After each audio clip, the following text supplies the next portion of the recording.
ദൈവത്തിന് മഹത്വം. നമ്മുടെ പ്രതിദിന ആഹാരം മെയ് 22. കഥ പറയുക.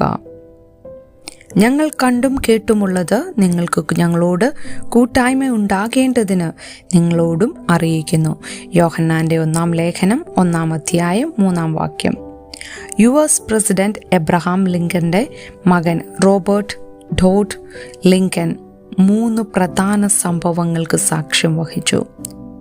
സ്വന്തം പിതാവിൻ്റെ മരണവും പ്രസിഡന്റുമാരായ ജെയിംസ് ഗാർഫീൽഡിൻ്റെയും വില്യം മക്കലിൻ്റെയും കൊലപാതകങ്ങളും. ചരിത്രത്തിലെ ഏറ്റവും നിർണായകമെന്ന് കരുതപ്പെടുന്ന 4 സംഭവങ്ങളിൽ അപ്പോസ്തോലനായ യോഹന്നാൻ സന്നിഹിതനായിരുന്നു. യേശുവിൻ്റെ അവസാനത്തെ അത്താഴം, ഗെത്സമനയിലെ ക്രിസ്തുവിൻ്റെ വേദന, യേശുവിൻ്റെ ക്രൂശീകരണം, യേശുവിൻ്റെ പുനരുത്ഥാനം. ഈ സംഭവങ്ങൾക്ക് സാക്ഷ്യം വഹിക്കുന്നത് ഈ നിമിഷങ്ങളിലെ തൻ്റെ സാന്നിധ്യത്തിന് പിന്നിലെ ആത്യന്തികമായ കാരണമാണെന്ന് യോഹന്നാന് അറിയാമായിരുന്നു. യോഹന്നാൻ എഴുതി, ഈ ശിഷ്യൻ ഇതിനെക്കുറിച്ച് സാക്ഷ്യം പറയുന്നവനും ഇത് എഴുതിയവനുമാകുന്നു. അവൻ്റെ സാക്ഷ്യം സത്യമെന്ന് ഞങ്ങൾ അറിയുന്നു. യോഹന്നാൻ എഴുതിയ 1 കത്തിൽ യോഹന്നാൻ ഇത് വീണ്ടും സ്ഥിരീകരിച്ചു.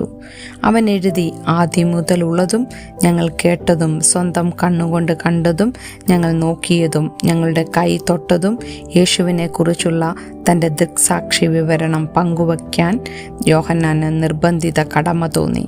എന്തുകൊണ്ട്? ഞങ്ങൾ കണ്ടും കേട്ടുമുള്ളത് നിങ്ങൾക്ക് ഞങ്ങളോട് കൂട്ടായ്മ ഉണ്ടാകേണ്ടതിന് നിങ്ങളോടും അറിയിക്കുന്നു. നമ്മുടെ ജീവിതത്തിലെ സംഭവങ്ങൾ ആശ്ചര്യകരമോ ലൗകികമോ ആയിരിക്കാം. എന്നാൽ രണ്ടായാലും ദൈവം അവയെ ക്രമീകരിക്കുന്നതിനാൽ നമുക്ക് അവന് സാക്ഷ്യം വഹിക്കാൻ കഴിയും.